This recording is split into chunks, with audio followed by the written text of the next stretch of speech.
안녕하십니까. 광주 MBC 뉴스투데이입니다. 먼저 오늘의 주요 뉴스입니다. 민선 7기 광주시는 문화경제 부시장 자리까지 만들며 문화도시에 대한 강한 의지를 보이고 있습니다. 의욕이 강한 만큼 숙제도 많습니다. 흑산도 공항 건설 결정이 또다시 보류됐습니다. 국립공원위원회는 환경 훼손과 안전 문제를 더 논의하기로 했습니다.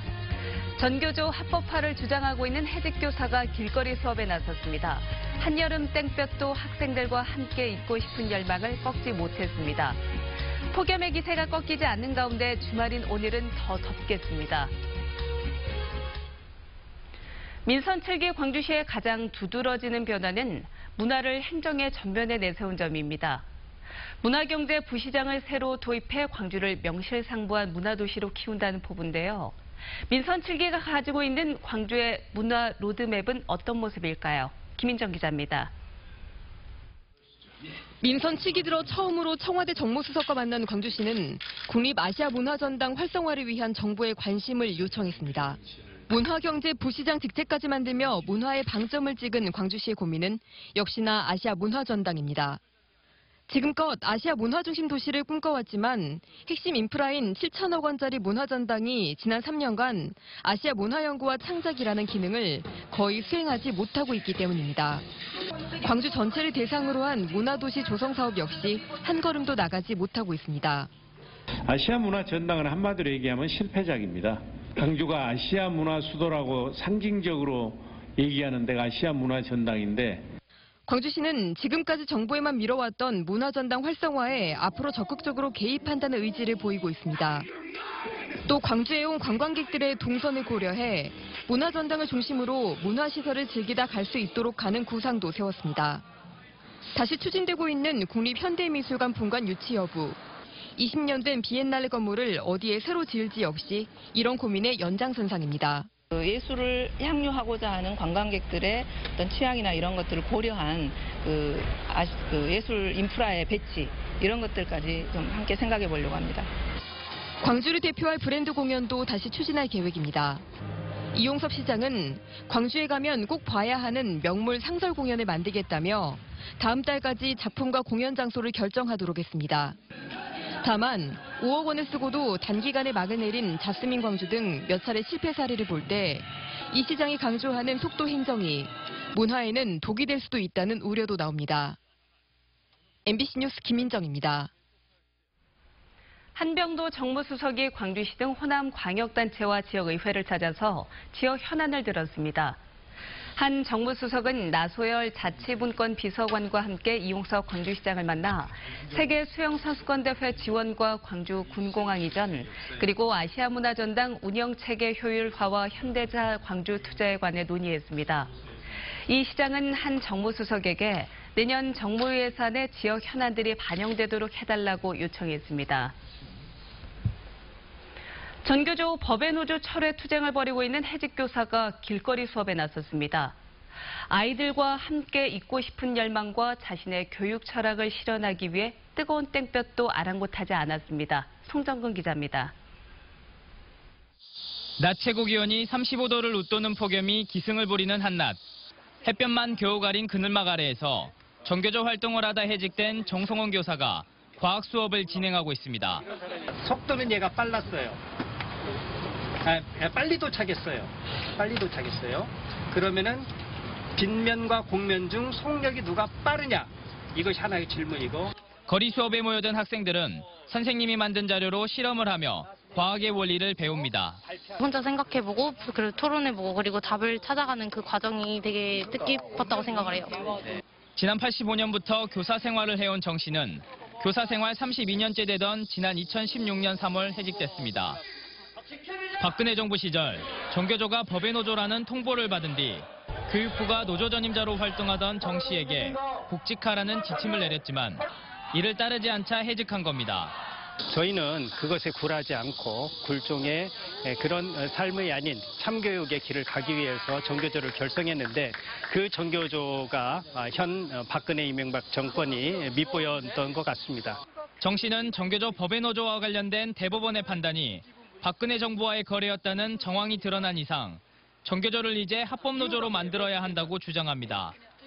그러면서 길거리 수업을 하는 것도 합법 노조 결정을 촉구하기 위한 것이라고 말합니다. 교사가 학생을 떠나서 수업을 떠나서 있을 수 없다고 생각합니다. 그래서 길거리에서나마 MBC 뉴스 송정근입니다. 광주와 서울, 부산 등에서 시험지 유출 사고가 잇따르자 교육부가 17개 시도교육청과 긴급회의를 열고 재발 방지 대책을 논의했습니다. 교육부는 이 자리에서 학업 성적 관리 지침을 정비하고 2학기 시작 전인 각급 학교의 시험지 관리 현황도 점검해달라고 시도교육청에 요구했습니다. 또 시스템 정비와 더불어서 관련자들에 대한 엄중한 조치 기준을 만들어서 사고 재발을 막기로 했습니다. 장애인 기업이나 사회적 기업이 해외 시장에 진출하기는 좀처럼 쉽지 않은 게 현실입니다. 상대적으로 소외된 기업들의 해외 판로를 개척해주기 위해서 세관 당국이 수출 지원에 나섰습니다. 이계상 기자입니다. 후두 절제 수술 이후 목소리를 낼 수 없게 된 환자들이 사용하는 인공 후두 장치를 생산하는 업체입니다. 장애인 기업인 이 업체의 대표 역시 30여 년 전에 목소리를 잃은 뒤 관련 제품 개발에 뛰어들었습니다. 5가지의 특허를 따낼 정도로 기술력을 인정받았고 가격도 외국 제품의 절반 수준에 불과합니다. 전 세계적으로 160만 명의 환자가 잠정 고객이지만 국내 시장은 1만 명에도 미치지 못합니다.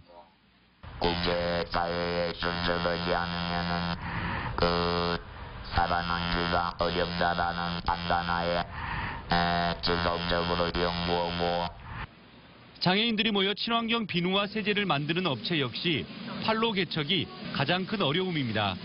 사회적 기업으로 시작해 10여 가지의 친환경 제품을 생산하고 있지만 국내 시장 경쟁이 치열하다 보니 중국이나 동남아 시장으로 진출하기 위한 준비를 하고 있습니다. 광주 전남 지역에서 장애인 기업이나 사회적 기업은 500여 곳에 이르고 있습니다.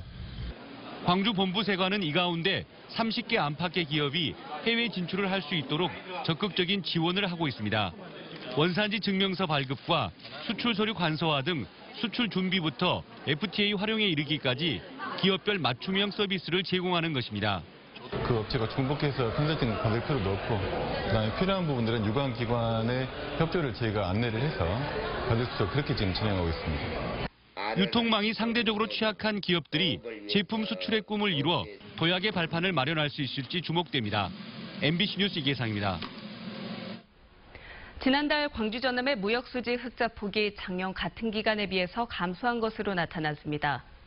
광주본부 세관에 따르면 지난달 광주 전남 지역 수출은 41억 6,600만 달러, 수입은 38억 1,700만 달러로 무역수지는 3억 4,900만 달러 흑자를 기록했습니다. 작년 같은 달과 비교하면 수출은 12% 증가하고 수입은 30% 증가해 흑자폭이 55% 줄었습니다. 품목별로 보면 반도체와 기계류 수출은 증가했지만 자동차와 타이어, 가전제품은 수출이 줄었습니다. 흑산공항을 지을지 말지에 대한 결정이 또 보류됐습니다. 국립공원위원회는 사업 타당성을 판단할 자료가 충분하지 않다며 추가 심의를 결정했는데요. 앞으로 전망도 밝지는 않은 것 같습니다. 양현승 기자입니다. 국립공원위원회가 흑산공항 건설 사업에 대한 심의를 벌였습니다.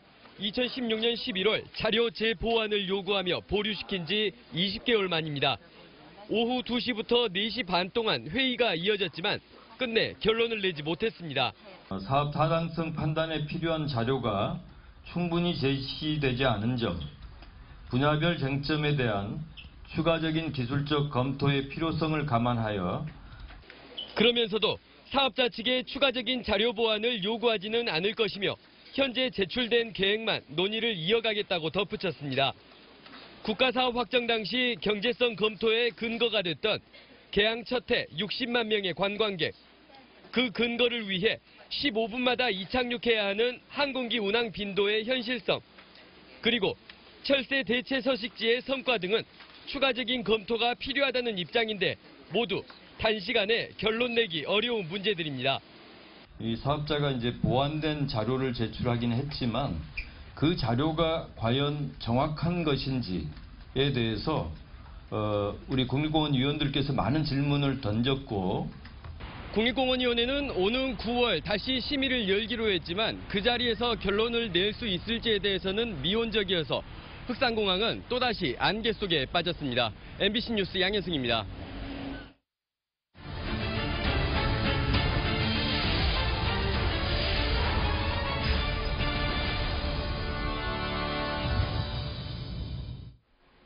환자 100여 명이 입원해 있는 여수 성심병원이 재정난 때문에 문을 닫아야 할 형편입니다. 재정 악화의 원인은 방방한 경영인데요. 이 사장의 가족인 유령 직원들이 수억 원의 연봉을 받아간 의혹까지 일고 있습니다. 조희원 기자입니다. 성심병원이 지난해 직원 2명에게 지급한 급여 내용입니다. 각각 1억 5천여만 원과 1억 7천여만 원씩 1년 동안 3억 원이 넘는 돈이 지급됐습니다.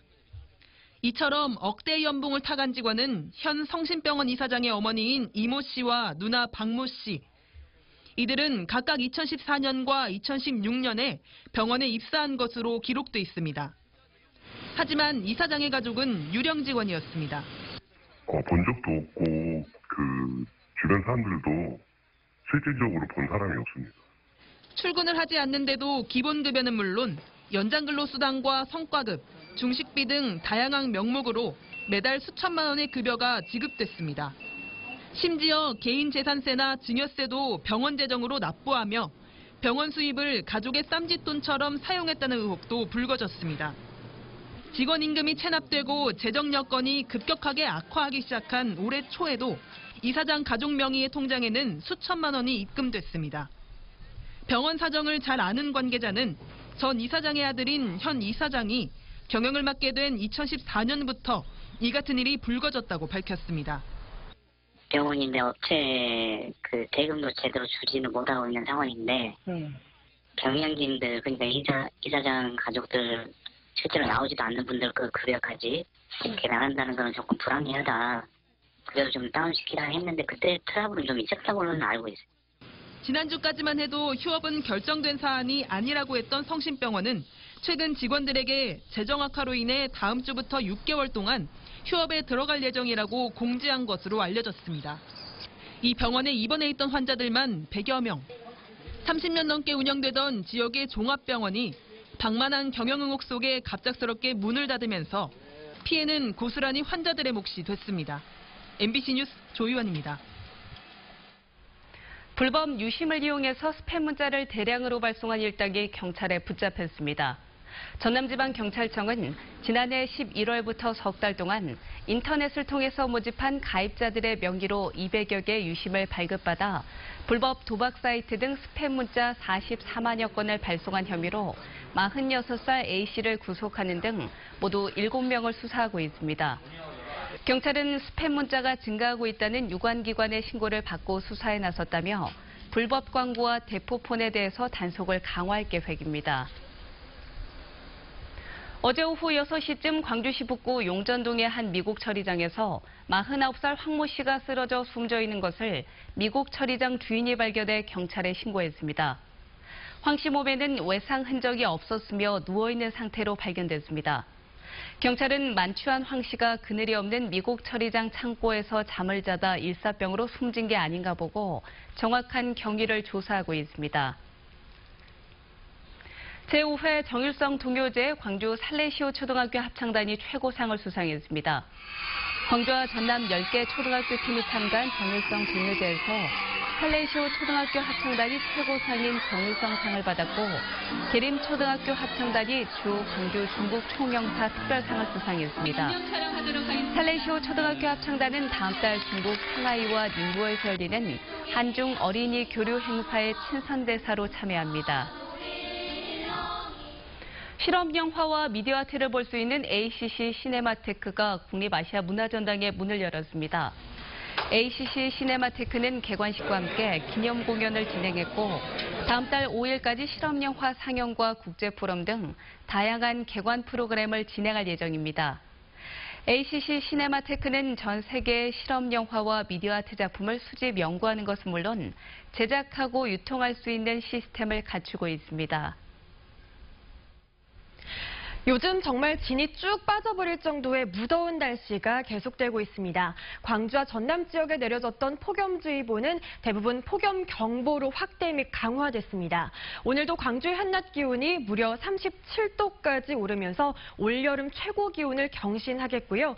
내일도 35도까지 오르면서 주말 내내 무더운 날씨가 계속되겠습니다. 갈증이 나지 않더라도 수분 섭취를 자주 해주시는 게 좋겠습니다. 이렇게 더운 날씨가 계속되고 있는 가운데 제10호 태풍 안필도 더위에 가세하겠습니다. 현재 안필은 일본 오키나와 해상에서 북서진하고 있는데요. 이 안필에 동반된 덥고 습한 공기가 유입되면서 우리 지역 불쾌 지수는 더 상승하겠습니다. 현재 위성 영상 보시면 우리 지역 대체로 맑은 모습입니다만 남해상을 중심으로 안개가 짙게 끼는 곳이 있겠습니다. 주의하셔야겠습니다.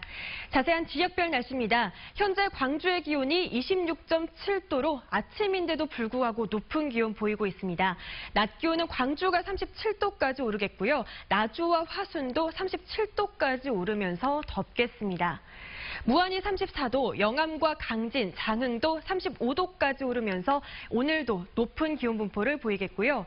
구례와 광양도 37도까지 오르면서 이번 주말에도 숨이 턱 막힐 정도의 더위가 이어지겠습니다. 바다의 물결은 서해남부 먼바다에서 최고 1.5m, 남해서부 먼바다에서는 최고 2m로 비교적 잔잔하게 일겠습니다. 다음 주까지도 35도, 36도를 웃도는 무더운 날씨가 이어지겠고요. 열대야도 계속되겠습니다. 날씨였습니다.